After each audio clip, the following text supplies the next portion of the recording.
안녕하세요. 장감중학교 2학년 학생들. 오늘은 고조선에 대해서 알아보는 영상 준비했습니다. 저번 시간에 우리가 이제 구석기, 신석기, 청동기 시대의 특징들을 한번 살펴봤었는데요.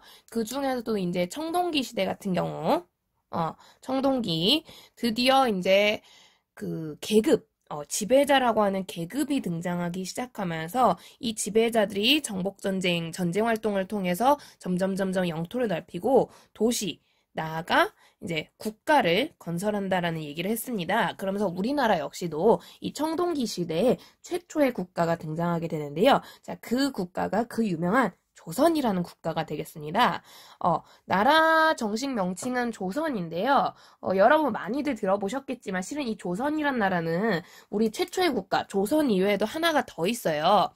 사극 같은 거 많이 보셨죠? 태조 이성계가 세운 뒤에 등장하는 조선인데요. 우리나라 마지막 왕조였죠. 그래서 뭐 드라마 궁이라든가 혹은 가장 최근 게 뭐가 있을까? 뭐 나의 나라라든가 뭐 여러 가지 사극을 보시면 이 조선을 들어보셨을 건데요. 이름이 같잖아요. 그러니까 구분이 어려운 거예요. 그래서 앞에 나왔던 이 최초의 국가, 요게 좀 더 오래된 조선이다라고 해서 오래될 고자를 써서 우리가 흔히 고조선이라고 부르게 되고요. 바로 아주 먼 옛날 청동기 시대, 청동기 문화를 바탕으로 한 국가가 되겠습니다. 이 국가는 고려시대 이련이란 스님이 쓴 삼국유사를 통해서 건국 신화가 여기에 기록이 되면서 이제 본격적으로 알려지게 됐고요. 많이들 알고 계실 거예요. 그 곰, 호랑이, 마늘 쑥 먹고 막 이러는 이야기, 요런 식으로 해서 그 약간 해석을 해야겠죠. 어쨌든 최종적으로 단군왕검이라고 불리는 요 사람이 이제 건국을 했다라고 이제 알려져 있는데요. 여러분 우리 저번 시간 청동기 시대에 대해 배운 거 복습을 잘 했으면 기억나겠지만 이 청동기 시대에는 나라가 만들어지지만 우리가 이제 지배자를 왕이라고 부르지 않았어요. 기억납니까? 당시 최고 지배자, 최고 대장을 뭐라고 불렀죠? 그쵸. 군장, 족장이라고 불렀죠. 즉, 이 단군왕검 이름이 왕자가 들어가가지고 좀 헷갈릴 수도 있는데 실제로 이 단군왕검은 아마 왕은 아니었을 거고요. 족장, 군장으로 추정이 되는 인물이에요. 그래서 이 단군왕검이라고 불리는 군장이 청동기 문화를 바탕으로 고조선을 건국했는데 이 나라가 우리나라 최초의 국가였다. 우리 민족 최초의 건국된 나라였다라고 인식을 하시면 되겠고요. 그러면 삼국유사 이야기에 이제 고조선이란 나라가 세워졌다라고 알려져 있는데 과연 이 고조선은 어디에 세워졌고 얼마나 거대한 나라였을까? 우린 이제 그런 거를 이제 찾아보게 되는 거죠. 역사를 연구하는 사람들이. 근데 마침 이 고조선이란 나라가 독특한 게 고조선 독특한 문화가 있는 거예요. 그래서 고조선과 관련됐다라는 이야기가 남겨진 지역에 유난히 똑같이 발견되는 유물이 있었다는 거지. 그 유물 3개를 보니까 이 3개가 동시에 나타나는 지역은 아마 고조선의 영토 내지 어쨌든 고조선의 힘이 미치는 지역이 아니었을까라고 추측을 하게 되는 거고요. 그게 우리 교과서가 아주 친절하게 39쪽 보시면요. 지도로 표시를 해놨어요. 그래서 아마 이 일대가 그 고조선의 영토 내지 고조선과 관련이 있었던 고조선의 힘이 미치던 그러니까 고조선이 어느 정도 명령을 할 수 있었던 좀 그런 류의 지역이 아니었을까라고 보고 있고요. 이 지역에 공통적으로 발견된 유물이 몇 개 있다고요? 네, 3개가 발견이 됩니다. 그 3개가 무엇이냐? 하나씩 우리 그걸 찾아보면요. 먼저 역시 첫 번째 교과서에서 친절하게 안내되어 있어요, 얘들아. 자, 청동기 시대 때 고조선에서만 유난히 나오는 톡입니다. 무늬가 있어요, 없어요? 그쵸, 무늬 없죠? 사진 보고 계시죠? 무늬가 없어요. 이 토기, 역시 청동기 시대 대표 토기인 민모니 토기 한 종류인데요. 근데 민모니 토기는 청동기 시대 여기저기 다 나오잖아요. 고조선에서만 고조선과 관련이 깊은 이 민모니 토기에게 따로 이름을 붙여주고 싶은 거예요. 마침 이 토기가 처음 발견된 곳이 평안북도 지금 이제 북한에 있죠. 북한의 미송리라는 지역에서 이 토기가 처음 발견이 됐다라고 해서 이 민모니 토기는 따로 모양도 좀 독특하잖아요. 그래서 얘만 미송리식 토기라고 우리는 부르게 됩니다. 그래서 미송리식 토기. 여러분 토기니까 이거 왜 만들었을까요?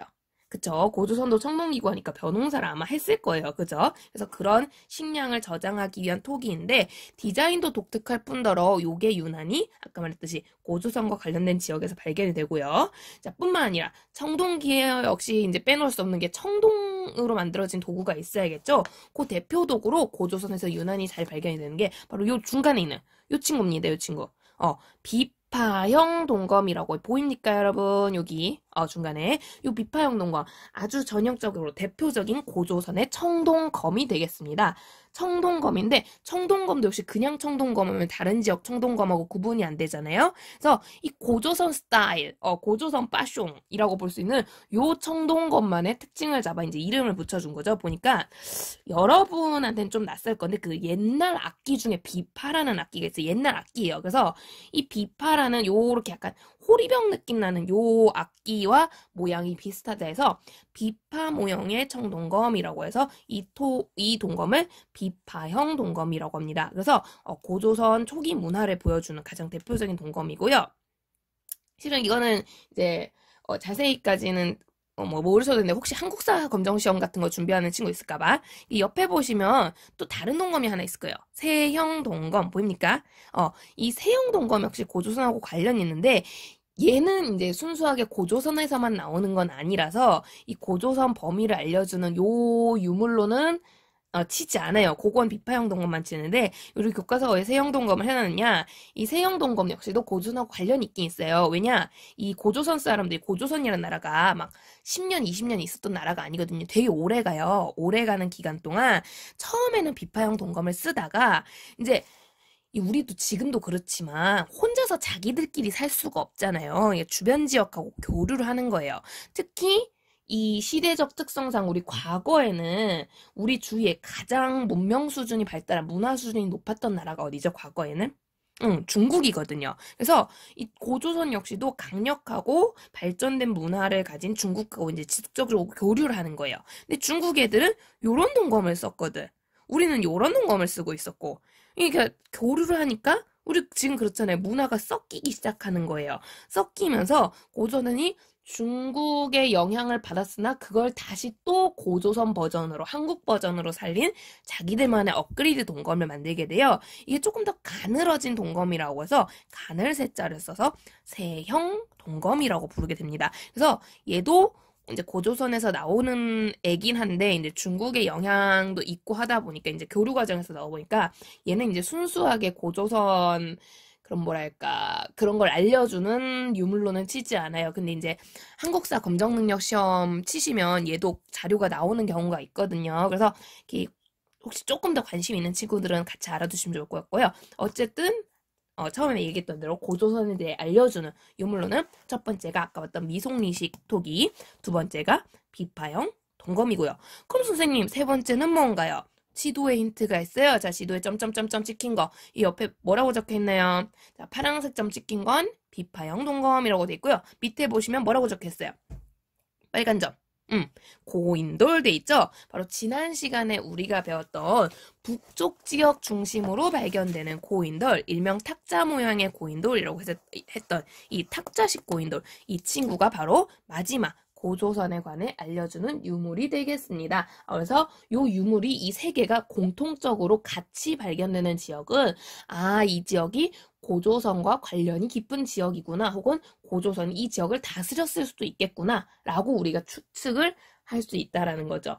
근데 이거는 어디까지나 영토의 범위를 알려주는 거. 그럼 이 넓은 땅에서 근데 보니까 생각보다 지금 땅 넓죠, 여러분?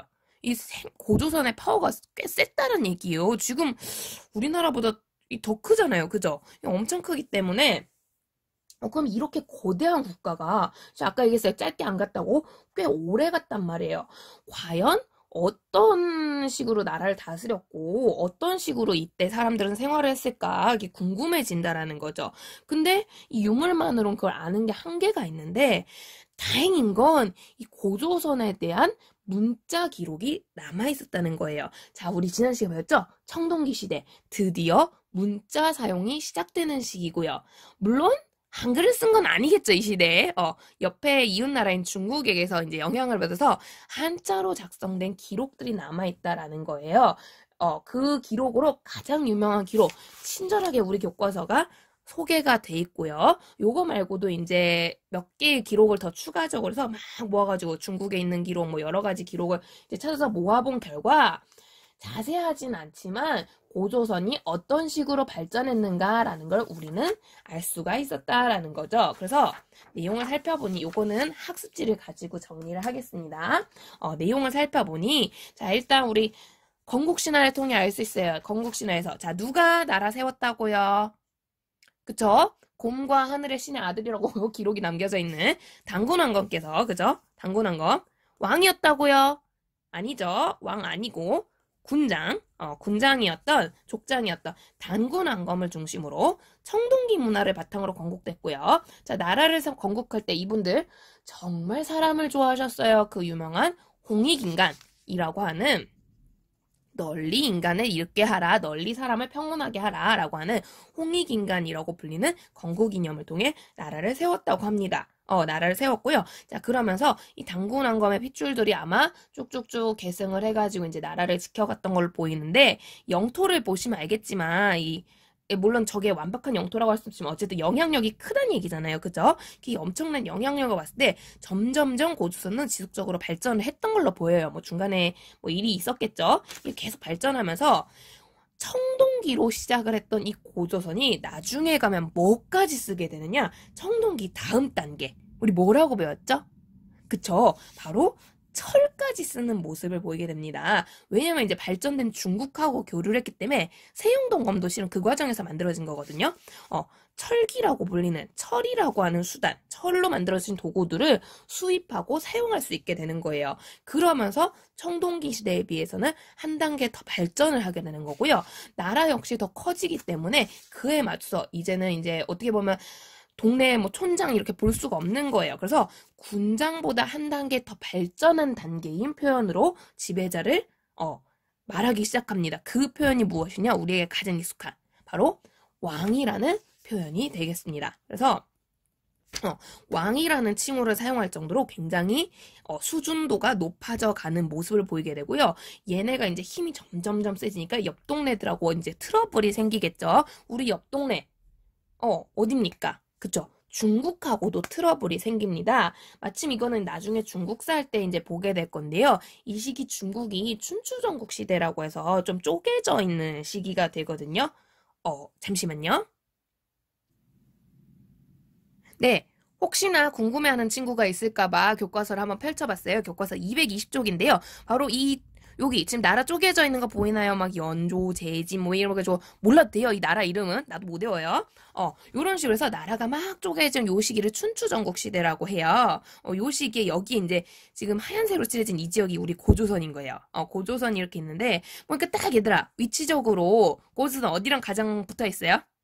옆 동네예요? 바로 가기 좋아요. 그쵸? 연나라죠? 바로 이 연나라랑 치고받고 싸우는 일이 생깁니다. 근데 이 연나라가 이제 비록 중국이 쪼개져 있어서 하나의 거대한 중국보단 힘이 약하겠지만 이 연나라가 무시를 못하는 게요. 이 나중에 실제 통일은 여기 있는 진이라는 나라가 하게 되거든요. 나중에 통일은. 근데 문제는 이 진나라와 라이벌이라고 불릴 정도로 굉장히 춘추전국 시대 중에서도 이름을 알렸던 되게 강국이었던 애가 연나라예요. 근데 이 연나라가 아이고 미안합니다. 연나라가 내용을 보시면 고조선하고 충돌하는 모습이 발견이 된다고 해요. 여러분, 자, 충돌한다, 전쟁한다. 요런 표현을 쓴다. 요거는 그 상대 나라와 맞붙을 만큼 힘이 있다라는 얘기가 되거든요. 뭔 말인지 알겠습니까? 만약에 고조선이 힘이 약해서 연나라한테 그저 얻어맞는 상태였다면 그거는 이제 침략당했다라든가 괴롭힘 당했다. 여러 분식으로 표현하면 뭐 다굴당했다. 약간 이런 식으로 기록이 남아있을 텐데 그게 아니라 중국 연나라와 대립했다. 갈등했다. 충돌했다. 라고 표현이 남겨져 있거든요. 그 얘기는 그만큼 고조선이 이 중국하고 치고 박을 만큼 강력한 힘을 가졌다는 얘기가 되는 거죠. 그래서 기원전 4세기 무렵 이 고조선이 이런 내용들이 담길 만큼 상당한 발전과 성장을 이룬다는 걸 볼 수 있습니다. 그러다가 점점점 나라는 성장해지고 반면 옆 동네 중국은 춘추전국이라고 해서 이제 혼란기였어요. 그죠? 이 춘추전국 시대 혼란기 속에서 살고 있던 그 중국에서 이제 생활 중이던 우리 그 지금도 해외 교포라고 해서 해외에 사시는 분들 있잖아요. 우리 조선인들이 중국 좋은 땅인 줄 알고 왔는데 발전된 줄 알고 못 살겠다 하고 기원전 2세기에 이사를 오는 사건이 생겨요. 이때 이사 온 사람의 대표 역할을 했던 사람이 위만이라고 불리게 되고요. 이 위만이 많은 유민들과 우리 전쟁 때문에 못 살겠어요. 많은 유민들과 함께 고조선으로 건너오게 됩니다. 근데 이 중국에 살던 사람들이잖아요. 이 위만이란 사람을 비롯해 유민들이. 그러니까 이 위만이 뭘 가져오게 되느냐? 중국에서 가장 지금 이 위만이 가져온 거, 가장 고조선 입장에선 가지고 싶을 거, 지금 제일 핫 이슈, 제일 좋은 거, 신문물 뭘까요? 철입니다. 그래서 이 엄청난 철기 기술력, 철기 제작 기술 이런 것들을 위만이 들고 온 거예요. 그 당시 왕 입장에서는 굉장히 기분이 좋은 거죠. 기록에 따르면 이때 이제 당시 왕의 이름이 준이라는 이름의 왕이었는데요. 준왕이라고 우리가 불러요. 그래서 이 준왕이 그냥 이사 와도 노동력이 늘어나니까 참 기특할 마당에 우리 고조선 좋게 봐준 거 아니야, 그치? 우리 조선을. 니네가 이렇게 건너오니까 너무 그것도 철을 들고 와서 너무 기분이 좋다. 위만아 내가 너한테 벼슬 줄게 하고 얘를 이제 자리에 앉혀요. 근데 위만이 가만 보니까 고조선의 힘이 점점점 강력해지는 건 철 때문인데 그 철의 핵심 기술을 자기가 들고 있거든요. 가장 그 당시 발전된 기술을.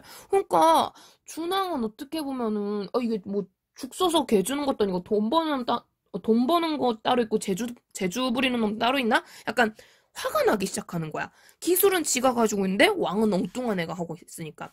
결국에는 이 위만이 세력을 키워서 반란을 일으켜 준왕을 쫓아내고 본인이 왕이 됩니다. 본인이 왕이 되고요. 그 얘기는 이제 물론 이제 뭐 이건 썰이 조금 다르긴 하지만 단군의 후예들이 쭉 계승을 해와서 이제 준왕까지 오다가 핏줄이 바뀐 거죠. 이해됩니까? 그렇다고 얘들아 위만이 중국에서 왔다고 중국인이라고 생각하시면 안 돼요. 위만은 조선인으로 우리가 물론 다른 여러 가지 자료를 봤을 때 그렇게 추측을 하고 있거든요. 그래서 위만이라는 새로운 조선인이 이제 나라를 건국하게 된 거예요. 근데 이 위만이 보니까 조선이란 나라가 자기가 싫은 게 아니었거든요. 그래서 나라 이름도 그대로 조선이라고 유지를 하게 되고요. 준왕 밑에 있던 능력 있던 신하들도 그대로 이제 자리를 유지해가지고 나라를 다스리는 모습을 보이게 돼요. 그러다 보니까 같은 조선인데 핏줄만 바뀌었잖아요. 그래서 이거를 약간 구분하려고 앞에 있는 건 누구의 후예들? 단군의 후예들이라고 해서 우리가 흔히 고조선 안에서도 단군조선이라고 부르게 되고요. 뒤에 이제 위만이 핏줄이 바뀌었잖아요. 위만의 후예들이 이제 나라를 다스린다고 해서 요 조선을 위만조선이라고 부르게 됩니다. 다 같은 고조선인 거예요, 여러분. 그래서 이 위만조선이 새롭게 등장을 하게 되고요. 당연히 위만, 발달된 뭘 가지고 있기 때문에 그쵸. 철기를 가지고 있기 때문에 이 아주 발달한 철기 문화를 본격적으로 고조선에 퍼뜨리고 유행시키는 모습을 보이게 되고요. 이걸 통해서 군사력 이런 것들을 굉장히 키워나가게 되죠. 뿐만 아니라 이 위만은요. 머리가 아주 좋았어요. 보니까 고조선의 위치가 아주 괜찮았다라는 거야. 중간에 껴있었거든요. 중간에. 바로 어디와 어디의 중간이냐? 이 중국 지역과 한반도 남부 일본을 연결하는 중간에 위치했다라는 거야. 이해됩니까? 그러니까 예를 들어 지금 아까도 얘기했지만 당시 가장 발전했던 지역이 이 중국이라는 미안해요. 지도 안 보여졌네요. 이 중국이라는 지역이거든요. 이 중국하고 교류하고 싶어하는 친구들이 되게 많아요. 걔 중에는 일본 애들도 있는 거고요. 그리고 이제 이 준왕이 쫓겨나서 한반도 남부에 또 다른 진이라는 나라가 등장을 했다고 기록상으로 남아있거든요. 그래서 한반도 남부에도 다른 나라가 있어요. 이런 애들이 발전하려면 중국하고 교류해야 되니까 교류를 막 너무너무 하고 싶은데 미안해요. 잠시만요. 죄송합니다. 집에서 촬영하다 보니 택배가 왔다 가는 이런 일이 일어나네요. 네, 어쨌든 계속 진행을 하면 그래서 교류를 하고 싶은데요. 여러분, 자, 상식적으로 생각해보세요. 아직 비행기가 없는 시대죠.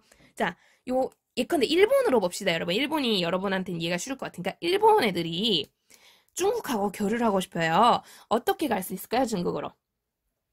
크게 두 가지 방식이 있겠죠? 하나는 바다를 통해 가는 방식, 또 하나는 육지를 통해 가는 방식이 있을 거예요. 근데 실은 여러분, 바다를 통해 가는 방식 쉽지가 않습니다. 왜 쉽지가 않으냐? 여러분, 우리가 흔히 바다 하면 여러분이 그 땅에서 보는 바다 말고 바다에서 육지를 볼 때 그러니까 바다에서 가야 돼요. 막 태평양 같이 망망대해야. 중간에 내가 똥 하고 떨어져 있어요. 방향 어떻게 알아요?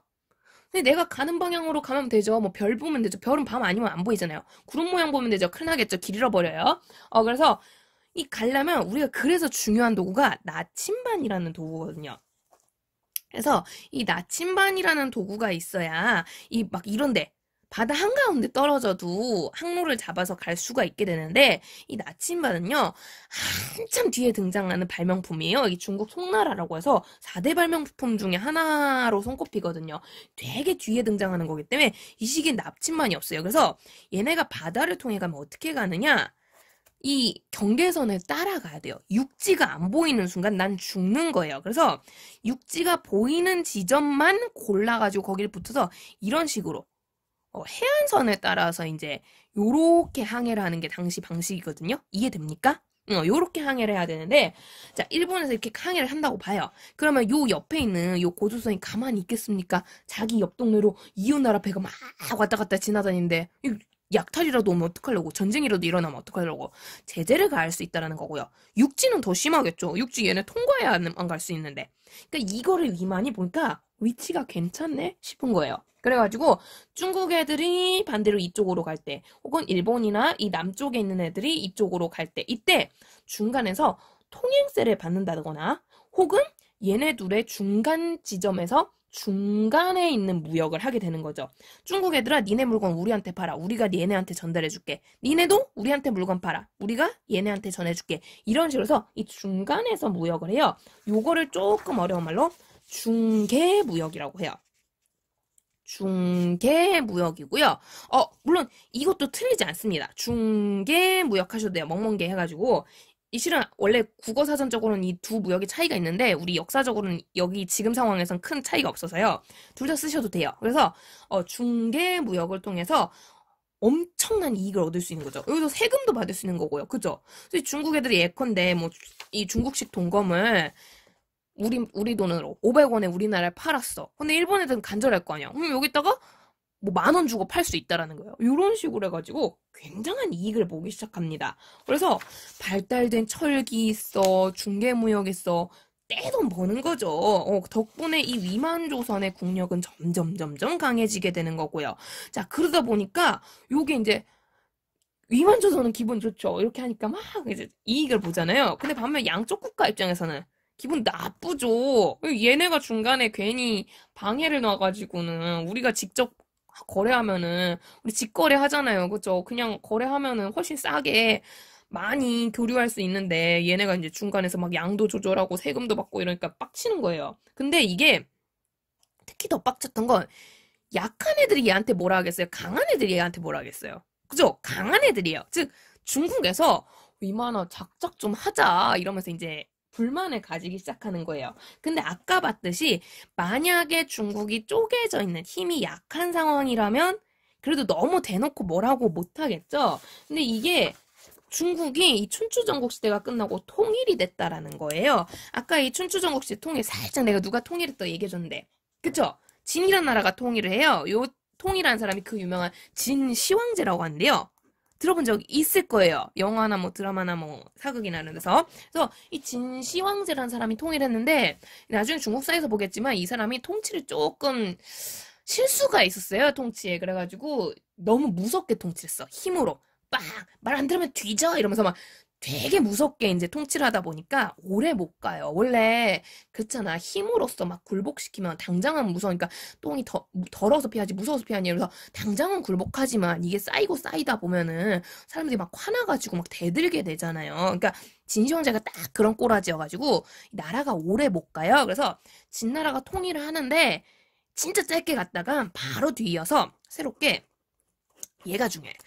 한이라는 나라가 등장을 하게 됩니다. 그래가지고 이 한나라가 새롭게 통일했는데 심지어 나라를 잘 다스려요. 그래서 이 한나라가 점점점 몸집을 풀리고 강해지고 콧대도 높아지는 거야. 근데 가만 보니까 이 한나라 입장에서 이제 여기에 한이라는 나라가 등장을 한 거예요.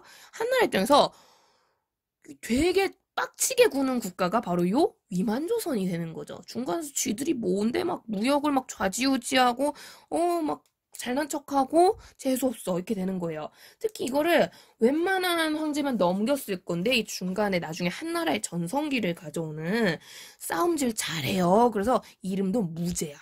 이 무자가 싸울 무자거든요. 군사적으로 무기, 무력할 때 그 무자예요. 그래서 한무제라고 안 그래도 정복활동 좋아하는, 안 그래도 군사활동을 좋아하는 이 황제가 등장하면서 초시키들 가만두면 안 되겠네? 하게 되는 거고요. 결국 이제 말로 안 통하니까 위만아 고만해라 고만해라 이제 적당히 하자는데 말을 안 들으니까 위만 조선 입장에서는 그 말을 들을 이유가 없거든요. 그래서 결국에 한무제가 분노한 나머지 위만 조선을 침략하게 됩니다. 그래서 중국 한나라의 불만이 엄청 강해지게 되면서 한무제식이 위만조선이 공격을 당하게 되고요. 그 결국에는 이 위만조선이 오랜 기간 저항을 하긴 했으나 이 전쟁이 길어지니까 위만조선 내부에서도 힘들어지는 거예요. 아이 왜 왕은 중국말을 안 들어가지고 뭐 이런 식으로 해서 내부 분열이 일어나게 되면서 결국에는 기원전 108년 고조선은 멸망을 하게 됩니다. 멸망을 하게 되고요. 결국 이 지역은 이제 중국 땅이 된 거죠. 여기 이제 고조선 땅이 아니라 중국 땅인데요. 그래서 중국에 이제 울로 치면 약간 울산시, 서울시 하는 것처럼 이제 이렇게 마을을 짓게 되는데요. 요거를 이제 우리 교과서에 한군현, 책에 따라서 뭐 한사군 이런 식으로 이제 표현을 하는 마을이 만들어지게 되고요. 그래서 이 한나라가 이 지역을 직접 다스리기 시작합니다. 참고로 이때 만들어진 대표적인 가장 유명한 군이 낭랑군이라고 하게 되고요. 뒤에 또 등장할 거기 때문에 한번 이름 소개해봤어요. 그래서 낭랑군이라는 게 만들어지게 되고요. 그래서 한나라가 직접 통치해서요. 약간 무슨 느낌으로 보시면 되겠느냐? 우리 그 일제강점기 때 우리나라지만 일본이 우리나라를 대신 지배했잖아요. 그거보다 더 셌어요. 나라가 아예 없어진 거니까. 그땐 조선이란 이름이라도 있었잖아. 근데 이건 아예 나라가 없어진 거예요. 이거 남의 땅인 거예요. 그런 식으로 이제 바뀌게 되면서 굉장한 고조선인들의 분노를 사게 됩니다. 근데 여러분, 나라가 망했다고 사람이 바로 한순간에, 그래, 오늘 나라 망했네, 한국 망했네, 나 오늘부터 뭐 미국인, 나 오늘부터 중국인, 이러는 거 아니잖아요. 그죠? 사람들은 결국에는 이걸 참지 못하고, 왜 남의 나라 가서 우리나라를 무너뜨리느냐? 저항을 하게 되는 거고요. 특히 이제 위만조선의 영향으로 이때 우리는 무슨 문화를 쓴다? 청동기가 아니라 철기 문화인 거죠. 그래서 이 철기 문화를 바탕으로 이 저항하는 고조선인들이 새롭게 나라를 세우기 시작합니다. 굉장히 중국하고 좀 충돌도 할 수 있는 강력한 국가들인 거고요. 그 가장 유명한 국가가 여러분 많이 들어보실 고구려가 되겠습니다. 그래서 이런 흐름으로 고조선은 성장하고 발전하고 결국에 멸망해가는 모습을 보였다고 해요. 그래서 이 기간이 거의 한 2000년 정도 되는데요. 2000년 치고는 역사가 짧죠. 기록이 많이 모자라기 때문에. 그래서 이런 식으로 흐름을 가지고 있었다라는 거 보시면 되고요. 자, 한 번만 더 정리해보도록 하겠습니다. 여기까지. 일단 좀 예쁘게 쓴 걸로 다시 바꿀게요. 자, 다시 한번 정리하면요. 자, 우리 조선은 청동기 문화를 바탕으로 만들어진 최초의 국가라고 하고요. 자, 이 조선 아주 거대한 영토였다라는 거, 힘이 강력했다라는 거, 범위를 알려주는 유물이 3개가 있었네요. 미송리식 토기, 고인돌, 비파형 동검.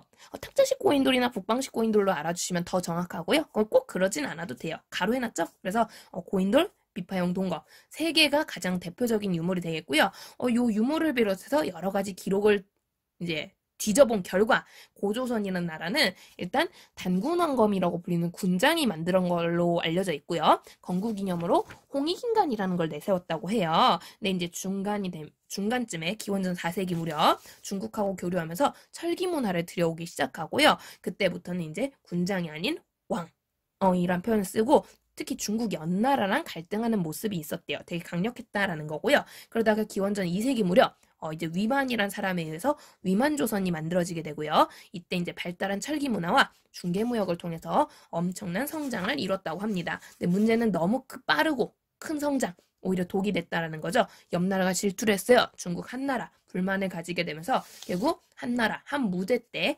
침략을 당하게 되고 나라가 멸망하게 됩니다. 이 멸망 이후에는 한군현, 한사군이라는 게 우리나라 안에 설치가 되게 되는데 가장 유명한 게 낭랑군이라고 하게 되고요. 하지만 우리 사람들, 백성들 멈추지 않았어요. 저항하게 되면서 철기 문화 바탕의 새로운 국가들이 등장하니 가장 유명한 게 고구려다라는 거. 여기까지 우리 흐름 살펴봤습니다. 어렵습니까, 여러분? 아직 본격적인 역사 아닌데 뒤에 가면 더 어려워져요.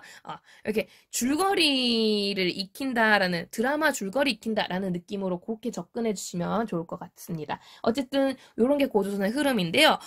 그런데 고조선 아쉬워요. 이 전체적인 흐름만 살펴봤을 뿐 그러면 과연 이 옛날 사람들은 어떻게 먹고 살고요? 그 이웃 사람들하고 뭐라고 대화하고요? 좀 집은 어떤 데서 살고요? 요즘처럼 아파트에서 사나요? 옷은 뭐 입었고요?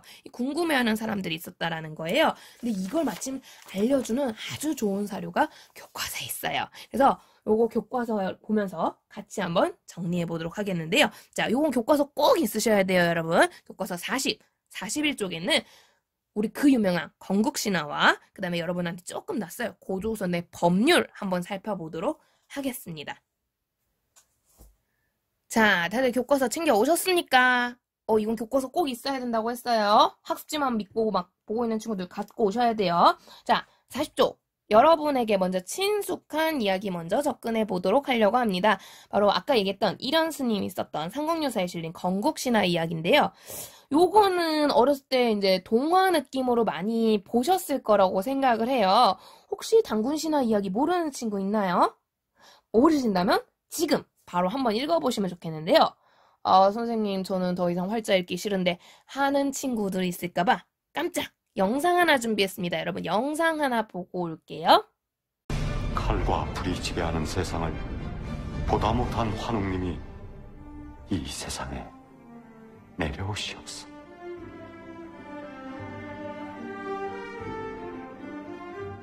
환웅님은 태백의 신단수 아래 자리를 잡아 이를 신시라 이르시옵지.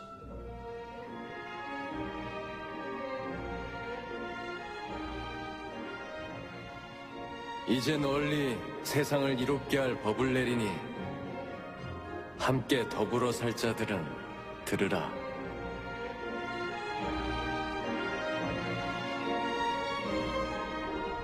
환웅님은 하늘에서 소신셋을 데리고 오시었어. 구름을 부르는 운석, 바람을 불게 하는 풍배, 비를 내리게 하는 우석.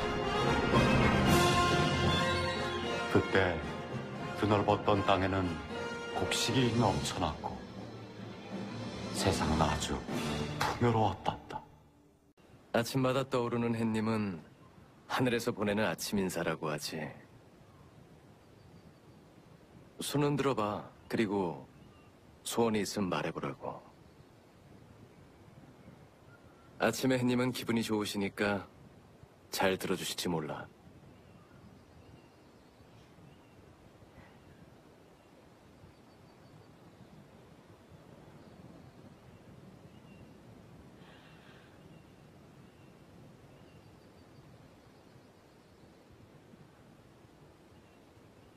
말 못하겠어요. 들킬까봐 생각도 못하겠어요.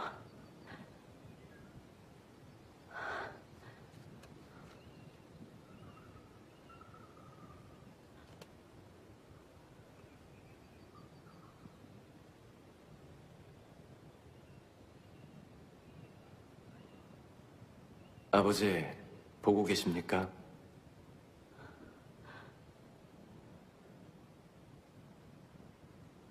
주작의 심장을 이 여인에게 주었습니다. 그 힘으로 세상을 따뜻하게 덮이고 사람들을 도울 것입니다. 그리고 제 옆에서 저희 아이를 낳을 것이며 땅의 어미가 될 여인입니다. 환웅님이 구한 아기는 어찌 되었대요? 그래. 그 아기님이 자라서 아사달에 도읍을 정하고 조선이란 나라를 여신이, 이분이 곧 단군 임금님이구나? 그래, 바로 그분이 단군 임금님이시지. 네, 조금 판타지풍 느글느글거리긴 한데 잘 보고 오셨나요? 옛날에 선생님 때 유행했던 태왕사신기라는 드라마 일부분인데요. 건국신화를 약간 재밌게 표현한 것 같아서 한번 봤어요. 네, 보시면 알겠지만 이 건국신화는 그 유명한 이제 곰 호랑이가 나오는 이야기입니다. 근데 여러분 상식적으로 정말 곰이 쑥마늘 먹고 막 사람 변하고 그랬을까요? 이게 말이 안 되는 거잖아요, 인간적으로, 그거는. 그러니까, 그거는 아마 아닐 것 같고요. 실은 이 신화입니다, 신화. 신화는 판타지적인 요소가 많이 섞여 있죠. 근데, 이 자료가 너무 부족할 때는 요런 것들도 역사적 자료가 되는 거거든요. 우리 지난번에 사료 비판하면서, 이 해석하면서 봐야 된다고 기억납니까? 여기에서, 이게 이제 상징적인 거, 문학적인 거라고 보시면 돼요. 우리 문학에서도 막 비유 같은 거 들잖아요. 그런 식으로 이 건국신화가 당시 고조선의 모습을 비유를 들었다고 역사학자들이 해석을 해낸 거예요. 그래서 해석을 해보니까 이 건국신화가 생각보다 많은 고조선에 대한 정보를 알려준다는 거죠. 그걸 지금 정리를 해보도록 할 건데요. 우리 교과서 진짜 친절해요. 밑에 보시면 이 줄 끊는 걸로 돼 있거든요. 요거 연결하면서 같이 보셔도 좋을 것 같아요. 먼저 그래서 요 표시대 부분 위주로 봐주시면 되겠는데요. 기억입니다. 옛날 환인의 아들, 이 환인이랑 옥황상제 혹시 들어보셨나요? 그러니까 동양 버전의 하늘의 신을 의미하는 단어가 돼요. 그래서 이게 쉽게 얘기하면 신의 아들인 거죠. 하늘의 아들 환웅이 자주 하늘 아래, 그러니까 땅의 세계, 지상 세계를 두고 인간 세상을 탐하여 구하였는데 인간 세상에 관심을 가지고 있었다는 거야. 근데 문제는 이 환웅이 쭉 읽어보면 누구의 아버지입니까? 그쵸? 우리 건국자 단군왕검의 아버지거든요. 어머, 그러면은 우리 몸 핏줄 안에는 신의 핏줄이 들어가 있는 건가요? 그쵸? 엄청난 거예요. 여러분, 내 몸에 신의 피가 흘러. 우와, 야, 이거면 엄청난 유전자 아니야? 그쵸? 그래서 아마 이런 문구를 넣은 이유는 이 환웅을 중심으로 했다. 아마 환웅은 사람 이름이거나 그런 걸 가능성이 높을 것 같아요. 아니면 호칭이거나 이 환웅이라고 불리는 존재 혹은 환웅하고 관련된 사람들은 믿었다는 거야. 자신이 남들보다 특별해, 우수해, 우월해. 그거를 표현하자니 뭘로 표현하면 가장 좋을까? 우리한텐 신의 핏줄이 들리는 거야. 우리에게는 엄청난 핏줄이 흐르는 거야. 라고 광고를 했다는 거지. 즉 우리는 우월해. 대단해. 어디 있습니까? 여기 보이죠, 여러분? 그래서 왜 하필 환인의 아들 환웅이라고 표현을 했을까? 요게 중요한 거예요. 요걸 봤을 때 당시 사람들은 내가 되게 하늘하고 연결된 특별한 존재야 라는 걸 과시하고 있었다라는 거고요. 요거를 조금 한자어로 어려운 편으로 책에 따라서는 우리는 하늘의 후손이야. 하늘 한자로 뭐야? 하늘천이라고 하죠. 하늘의 자손이야. 후손이야. 천손의식, 천손사상이라고 불러요. 그래서 나는 하늘의 후손이야. 혹은 그래서 내가 하늘의 후손이잖아. 나는 특별하게 선택을 받은 거야. 그래서 선택받은 사람이야. 선택받은 백성이야. 선택받은 민족이야. 라고 해서 선민사상이라고도 불러요. 그래서 기억은 천손의식, 선민사상, 쉽게 말하면 우월성을 과시하기 위한 그런 내용으로 담기게 되고요. 어쨌든 이 우월한 애들이 내려와서 나라를 짓습니다. 어떻게 짓느냐? 니은 널리 인간을 이롭게 할 만한지라. 널리 인간을 이롭게 하고 싶어서 나라를 지었대요. 자, 이게 아까 건국이념 무엇이다? 홍익인간이다 라는 거 우리 봤었고요. 그죠? 홍익인간. 자, 그래서 내려와서 나라를 지는데 환웅이 무려 무리를 3,000명이나 끌고 왔대요. 3,000명 중에 보니까 어떤 애들이 있느냐? 바람, 비, 구름이에요. 난 비 내리면 울적하던데 이런 애들을 왜 데리고 왔을까잉? 자, 셋의 공통점이 있죠, 여러분. 바람, 비, 구름, 뭘까요? 날씨라는 거예요. 날씨가 좋아야, 날씨가 좌지우지 되면 가장 좋은 거. 농사입니다, 여러분. 그래서 뒤에 실은 밑줄 좀 더 쳐져 있으면 좋을 텐데, 이 곡식까지 해서 요 디귿은 한마디로 이 사람들이 이제 뭘 중요시 여겼느냐. 아니, 솔직히 그렇잖아요. 막 곰의 신을 데려올 수도 있는 거고, 뭐 예를 들어 달리기의 신을 데리고 올 수도 있는 거고, 건축의 신을 데리고 올 수도 있는 거고, 막 그런 거잖아요. 근데 왜 하필 이 굳이 구절에 요렇게 바람, 비, 구름을 강조를 해놨을까? 날씨랑 관련된 뭔가 활동을 했다라는 거죠, 이 사람들이. 날씨랑 관련된 뒤에 곡식까지 보니까 관련된 가장 중요한 활동이 무엇이겠느냐, 당시 청동기 사회예요. 농사라는 거예요. 그래서 아마 디귿은 당시 사회가 농업 사회였다라는 걸 우리에게 알려준다라는 거고요. 여기서 한 가지 더 청동기입니다. 여러분, 우리 이미 단군왕검은 청동기 때 고조선에 세웠다고 했어요. 여기서 말하는 농사란 무슨 농사일 가능성이 매우 높을까요? 그쵸. 벼농사입니다. 네, 그래서 이 대놓고 직접적으로 드러나진 않지만 우리가 배운 배경 지식하고 섞어서 봤을 때 요거는 벼농사일 가능성이 높다라는 거 짐작할 수 있습니다. 그 상황에서 갑자기 이제 환웅이 나라를 잘 다스리고 있어요. 나름대로 이제 자기 동네 애들을 잘 꾸리고 있어요. 막 이제 정착하려고 애를 쓰고 있는데 여기서 원래 이 동네에 살던 두 동물이 등장합니다. 누구? 곰하고 호랑이. 그래서 곰하고 호랑이가 등장했는데 특이해요, 여러분. 실제 곰하고 호랑이가 막 기어와가지고 저 사람 되게 해주세요. 뭐 이랬을 리가 없잖아요. 곰이 일종의 상징이라고 한 거예요. 상징. 어디서 많이 들었다. 상징. 토템인 거죠. 그래서 이 동네에 원래 살고 있던 곰을 토템으로 하는 호랑이, 범을 토템으로 하는 마을이 있었는데 이 마을 사람들이 이사 왔잖아. 신기하게 옆 동네에 환웅이라는 애들이 이사 왔잖아. 구경 온 거야. 우와, 니네 뭐니? 하고 무슨 신앙 있는 애들이? 토테미즘 신앙 있는 애들이. 자, 특정 동물을 숭배하는 신앙인 거죠. 요걸 믿는 애들이 놀러 온 거야. 니네 뭐니? 우리 같이 놀래? 하면서 이제 그래서 이 둘이 만나게 된 거죠. 근데 이 둘 중에 누가 더 환웅하고 친해지게 되느냐? 결론적으로 보면 옥녀죠, 옥녀. 곰 세력들이, 곰 부족, 곰과 관련된 이 세력들이 환웅하고 친해지게 되는 거고요. 결국 둘이 뭐 합니까? 혼인하죠, 혼인. 자, 혼인. 낯설던 두 집안이 하나가 됐어요. 낯설던 두 마을이 하나가 됐어요. 부족과 부족, 도시와 도시가 결합했다라는 걸 볼 수 있다라는 거죠. 그래서 환웅이라고 새로 이사 온 동네 애들, 새로운 세력, 여기가 환웅 세력이 되겠죠. 그리고 곰을 믿던, 원래 있던 얘네 세력하고 둘이 뭉쳐졌어요. 자, 이걸 미음에서 확인을 할 수 있는 거고요. 자, 그 결과 두 세력이 연합해서 만들어진 존재, 단군왕검이라고 불리는 친구가 나라를 세우게 되는데요. 자, 단군왕검 왼쪽에 있죠? 실은 이 단군왕검은 사람 이름이 아니고요. 아마 고조선에서 군장을 의미하는 단어였을 걸로 보고 있습니다. 그래서 여러분 보면은 검, 이런 거 있잖아. 검, 무기, 정치, 힘, 이런 걸 상징하는 거죠. 그래서 군장을 의미하는 단어가 아마 왕검일 거라고 보고 있고요. 그러면서 단군, 여러분 제사단 이런 거 들어본 적 있죠? 단군은 아마 제사를 지내는 사람을 가리키는 말일 걸로 봐요. 근데 이게 단군하고 왕검이 따로 있는 게 아니라 단군, 왕검, 이게 마치 한 사람처럼 표시가 됐거든요. 자, 이 얘기는 바꿔 말하면 뭐하냐? 이 단군, 왕검은 두 가지 역할을 같이 지닌다는 거지. 제사랑 정치. 자, 그런 거를 우리는 좀 어려운 말로 뭐라고 배웠습니까? 재정일치라고 배웠죠. 자, 그래서 그렇게 정리할 수 있는 거고요. 요 내용 학습지 역시 정리해 두었습니다. 그래서 다시 한번 보시면요. 이거는 이제 교과서에 있으니까 생략해놨어요. 기억. 우리 똑같은 기억이요. 기억. 자, 이거 하늘과 연결된 우월성. 다른 말로 선민사상, 전손의식이라고도 한다. 했었고요. 널리 인간을 이롭게 하라.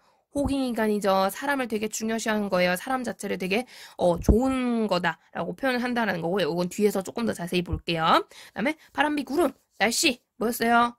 농경사회. 근데 무슨 농사일 거라고요? 벼농사. 물론 신화에서는 알 수는 없지만 벼농사 볼 수 있고요. 곰, 호랑이 뭐야? 상징, 특정 동물을 숭배하는 신앙, 상징. 그 뭐라 한다?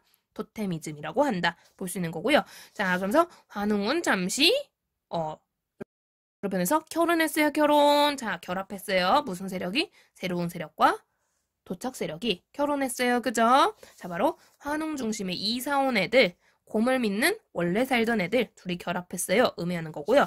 마지막 단군왕검, 재정일치사회. 맞죠? 재정일치사회. 동시에 군장이 등장했네요. 우리 청동기 사회 배경 지식 이용하면 무슨 사회?